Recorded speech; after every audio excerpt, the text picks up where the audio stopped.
parle de tout sur LCI. C'est Weekend People. Bienvenue, merci de nous rejoindre avec Alfonso Laurer et Christopher Juarez, ma chère Julie. On va passer en revue toute l'actualité du People. Après tout, c'est le week-end, on a le temps. Et notamment de cette Miss internationale qui a donné une belle leçon, Christopher, de savoir-vivre au staff du concours de Miss Grand International. Oui, exactement. C'est Miss Islande 2015 qui a été jugée un peu trop grosse pour défiler. C'est très sérieux. Elle a tout simplement préféré claquer la porte au concours et ne pas céder aux diktats de la minceur. Alors, elle est trop grosse là sur les images. Voilà, cette image, voilà, cette Miss. Qui aimerait être comme ça. Voilà, donc rien ne vous choque.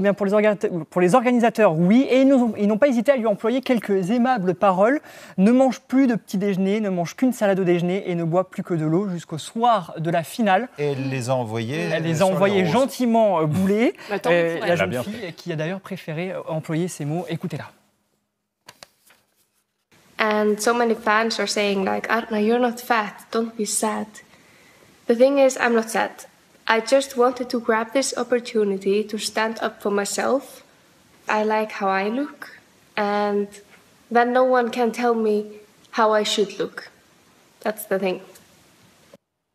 Elle a eu une super réaction. Elle a raison. Elle a eu raison. Complètement. Donc, une Miss qui n'a pas sa langue dans la poche. Alors, Miss France, c'est bientôt, vous savez, c'est le 17 décembre prochain. Il y a 2 Miss qui ont jeté l'éponge, ou plutôt l'écharpe. Il s'agit de la Miss Centre Val-de-Marne et Miss Côte d'Azur. Vous les voyez à ces images. La première évoque... trop grosse ? Non. Justement, j'ai essayé de chercher. Donc, la première évoque des raisons personnelles. On n'en sait pas plus. L'autre a préféré donner priorité à ses études.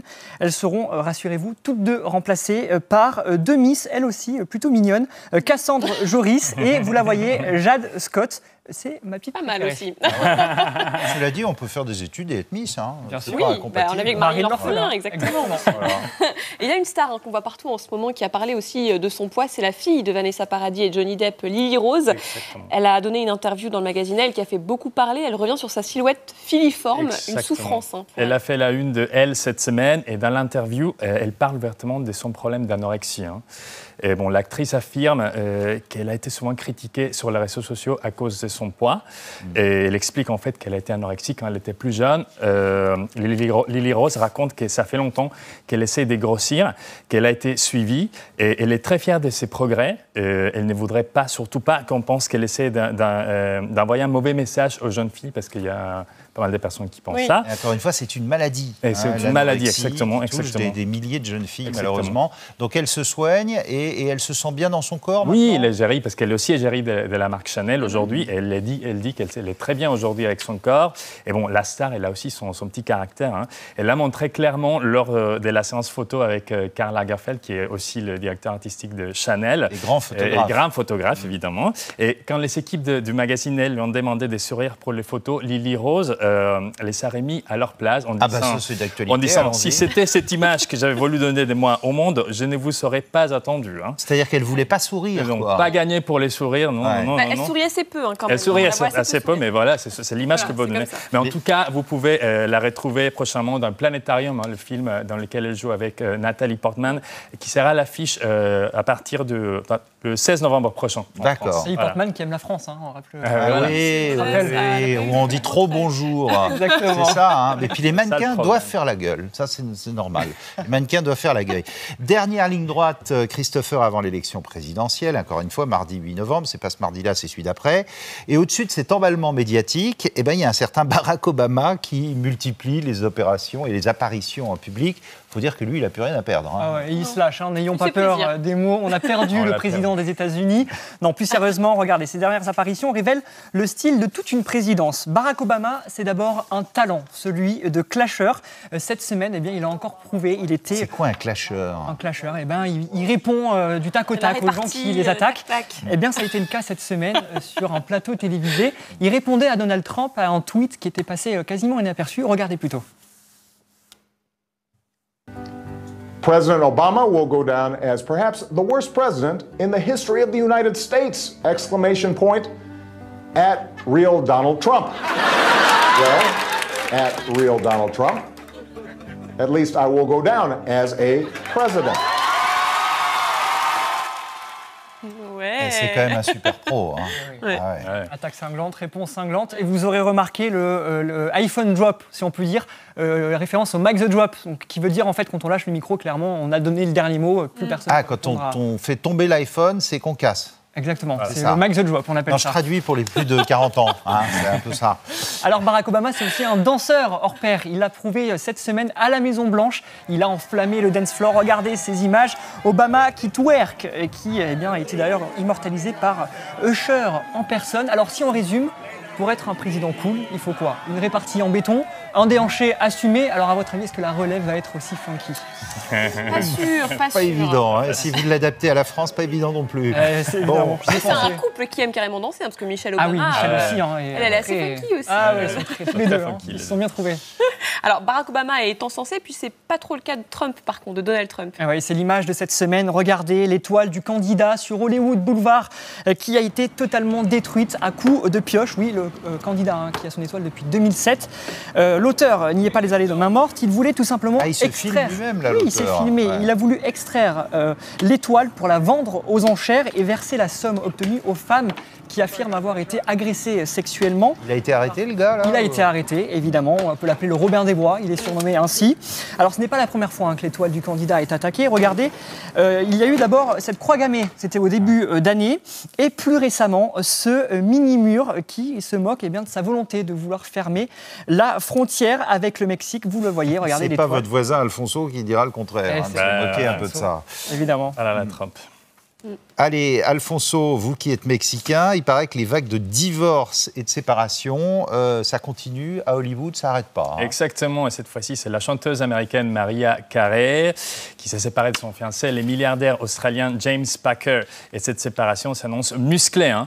Et les caprices et les dépenses extravagantes de la star et la jalousie de son fiancé seraient à l'origine de la rupture. Et la chanteuse avait emménagé chez les milliardaires il y a seulement quelques mois, et à cette occasion, Mariah Carey avait reçu une bague de plus de 10 millions de dollars. Ah, mais c'est mieux que qui aurait même rendu jaloux ce qu'il Kardashian. Hein. Et la diva américaine va garder cette bague malgré la séparation, évidemment. Elle n'a pas gardé que ça, d'ailleurs. Ah non, exactement, parce que pour Mariah Carey, il faut dire, elle avait déjà acheté même sa robe de mariée pour ce qui aurait été son 3e mariage. Mais pour elle, l'affaire ne s'arrête pas là. Hein. D'après le site américain TMZ, vous savez, cette site qui est devenu la référence People, la chanteuse demanderait 50 millions de dollars des dommages intérêts à son ex-fiancé. Oui, mais c'était même pas marié. Je pense qu'il peut demander des choses comme ça. Mais bon, voilà. Parce que Maria considère en fait qu'elle a perdu beaucoup d'argent à cause de cette relation. Elle a dû déménager, vous savez, de New York à Los Angeles. La pauvre. Et elle a demandé à son fiancé qui ne voulait pas s'éloigner de ses enfants. Et cela aurait vraiment bouleversé la vie de la chanteuse. Et donc, les milliardaires auraient également fait des promesses financières à la star qui n'a pas tenu. Et donc, de toute façon, Damien, comme je sais que sinon vous ne savez pas dormir. Ah, moi, ça m'empêche de dormir, votre histoire, là. J'ai une bonne nouvelle pour vous. La nouvelle télé-réalité de Mariah Carey sera à l'antenne en décembre prochain aux États-Unis sur E! Et donc, on aura plus d'infos sur la chanteuse. C'est content. Hein, ouais.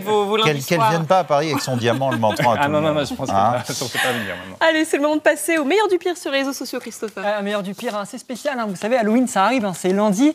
Eh bien, c'est l'occasion pour les stars de nous faire peur. On va plutôt rigoler avec ça. Va être le cas, j'imagine. Ouais, ça va être le cas. Regardez ces costumes qui sont assez drôles. La plus inspirée, d'abord, c'est Katy Perry. Regardez, le micro la hante au point d'avoir fait confectionner cette tenue sur mesure. On parlait du mic the drop.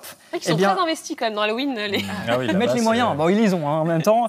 Alors, voilà, on la voit également plutôt les gourmands. Vous pouvez déambuler tel un biscuit apéritif. C'est intéressant. Très sérieux. Regardez, Katy Perry, les craquantes, j'ai envie de dire. Alors Halloween, c'est aussi l'occasion pour certaines célébrités de se déguiser en célébrité. Et ouais. Regardez, Ashley Tyndall, vous savez, c'est l'héroïne de High School Musical. Puisque vous le dites. Eh ben oui. Regardez, en Britney Spears, Oops, I Did It Again. Forcément référence à sa célèbre chanson. Ou encore, regardez Paris Hilton. Vous allez la voir, sa robe de mariée va certainement vous faire penser à quelqu'un, une star. Vous avez une idée? Et mince, je ne sais plus qui. Madonna. Like a Virgin. C'est vrai. C'est vrai que le mariage, ça peut faire peur, évidemment. D'accord. Si vous demandez 50 millions de dollars après, ça va mieux. Ça va mieux. Bon, on termine avec le troll de la semaine. Regardez, Richard Sherman, vous ne le connaissez pas. Il s'agit de l'un des meilleurs défenseurs de football américain. Mais regardez, il a débarqué en conférence de presse, grimé en Harry Potter. Tout ça pour faire plaisir aux fistons. Alors évidemment, il n'a pas oublié l'expression consacrée « Wingardium Leviosa ». Pour ceux qui connaissent Harry Potter, c'est quoi? Alors, c'est un célèbre sortilège qui veut dire... Soulever très haut. Exactement. J'ai cherché, exactement, soulever très haut. Et ils ont que ça à foutre, les stars. Hein. C'est bon, tant mieux. Ils passent leur temps. Alfonso, la bonne nouvelle de la semaine, qu'on retrouve d'ailleurs sur votre site d'actualité de l'actu politique positive, Peps News. Exactement. Une actu positive qui concerne le footballeur français Patrice Evra, original. Hein, il s'est déguisé en panda pour faire passer un message contre le racisme. Et le finaliste de l'Euro 2016 est devenu très célèbre sur Instagram grâce à sa bonne humeur. Il a même créé le slogan I love this game, j'adore ces jeux, pour partager des messages positifs sous forme de vidéos avec ses fans. Hein.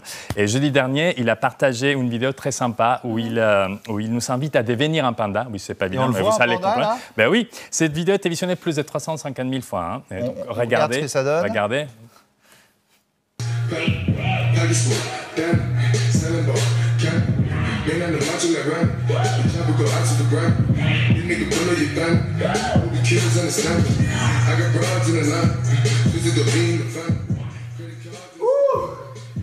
Be like a panda. I am black, I am white, I am Asian, and I am chubby and full of love. I love this game. Say no to racism.